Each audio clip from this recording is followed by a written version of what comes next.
Bienvenue sur le Cercle du Hérisson. Nous sommes aujourd'hui à la librairie du Hérisson et je suis en compagnie de Didier Roth-Bétoni qui est venu donc pour son livre, le grand livre des faits divers, écrit avec Nathalie Veil. Didier, bonjour. Bonjour. Tout d'abord, pourquoi vous intéressez aux faits divers? Est-ce que vous pouvez nous parler un petit peu de votre livre? Alors, je vais tout de suite dénoncer. L'idée du livre, au départ, n'est pas de moi, elle est de Nathalie Veil, donc ma co-auteuse. C'est elle qui se passionnait à l'origine pour ce sujet. Moi, mon thème de prédilection, c'est plutôt la culture et le cinéma, notamment. Mais Nathalie, enfin, on a travaillé ensemble souvent sur différents types de projets. Et on cherchait une idée de quelque chose qu'on aurait envie de faire ensemble à nouveau. Et c'est elle qui m'a suggéré cette idée de parler des faits divers réels, pas du tout des faits divers culturels, mais vraiment des faits divers de la réalité en France au XXe siècle. C'est elle qui a eu cette idée. Et je l'ai suivi dans cette aventure et je me suis, au fil du temps, passionné pour ce sujet qui nous a occupés pendant 8 à 10 mois. Mais vous aviez quand même des antécédents, puisque vous avez quand même écrit un livre aussi sur les méchants, les grands méchants dans divers domaines, donc déjà un peu prédestiné. Oui, j'avais déjà un mauvais fond précédemment. Effectivement, j'avais écrit un livre qui s'appelle Les pages noires des méchants, qui était une sorte d'annuaire des grands méchants dans la culture populaire, à la fois au cinéma, dans les romans, dans la bande dessinée, à la télévision. Mais là, vraiment, on était dans les méchants de fiction. Donc c'est une chose. Et là, dans ce livre-là, on est dans les méchants de la réalité, puisque c'est des crimes. Il y a environ 70 crimes qui sont évoqués dans le livre, qui sont des choses qui sont arrivées réellement, quelquefois pas très loin de chez nous, et dans un temps assez récent, puisque ça couvre le XXe siècle et jusqu'au début du XXIe, en gros. Et essentiellement en France, je crois. Oui, à 90% en France, ouais. D'accord. Et justement, est-ce que vous avez un projet pour faire le même genre de livre de faits divers, mais plutôt à l'étranger, aux États-Unis ou Je sais pas le projet, mais c'est une possibilité. Ouais. Le projet n'existe pas encore, mais c'est vrai que c'est le crime, le fait divers, c'est des choses qui sont totalement internationales, enfin malheureusement universelles. Et il y a évidemment des histoires assez fascinantes euh, qui existent un peu partout.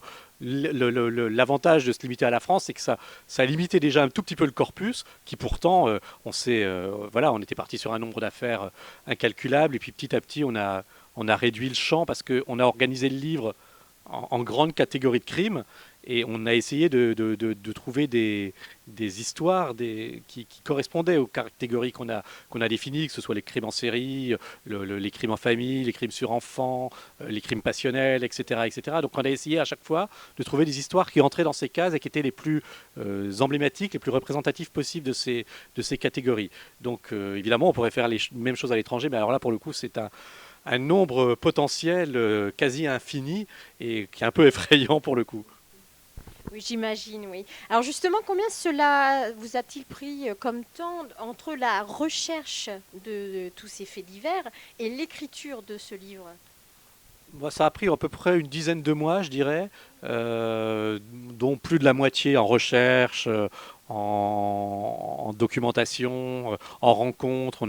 C'est essentiellement Nathalie qui s'est chargée de la partie des rencontres. Elle a rencontré pas mal d'experts, notamment experts psychiatres auprès des tribunaux, juges, avocats, journalistes spécialisés, pour essayer justement d'avoir une vision un tout petit peu objective, un tout petit peu concrète des choses. Et moi, j'ai plus travaillé sur de la recherche documentaire sur des grandes affaires qui ont jalonné le XXe siècle. Donc moi, j'ai fait vraiment un travail à la fois dans des livres, dans des revues, en bibliothèque, parce qu'il y a une bibliothèque à Paris qui est assez géniale, qui s'appelle la Bibliothèque de littérature policière, qui regroupe tout ce qui existe en France comme livres, comme romans, comme essais, comme magazines, journaux, autour du fait divers et autour du crime.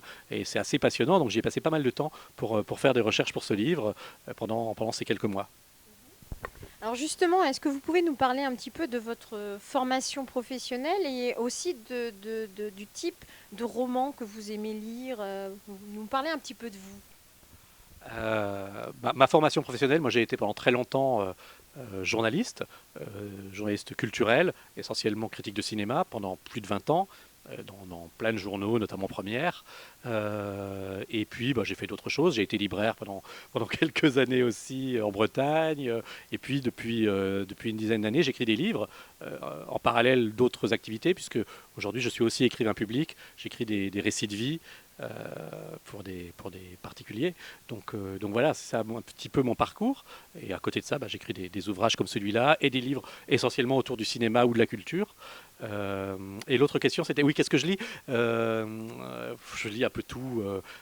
J'adore la littérature américaine, notamment, mais pas seulement. Mais c'est vrai que la littérature américaine me passionne et me fascine. Mais à côté de ça, dans la littérature française, mon dieu vivant, c'est Patrick Modiano, si je puis dire. Et voilà, donc voilà, c'est assez éclectique. Je lis du polar, je lis un peu comme tout le monde, enfin un peu comme tous les gens qui aiment lire. Je ne suis pas monomaniaque sur un genre, je suis assez ouvert.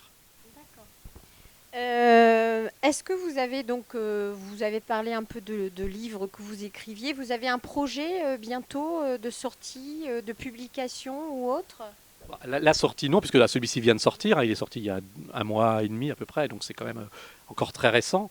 Mais oui, oui, je travaille sur des projets.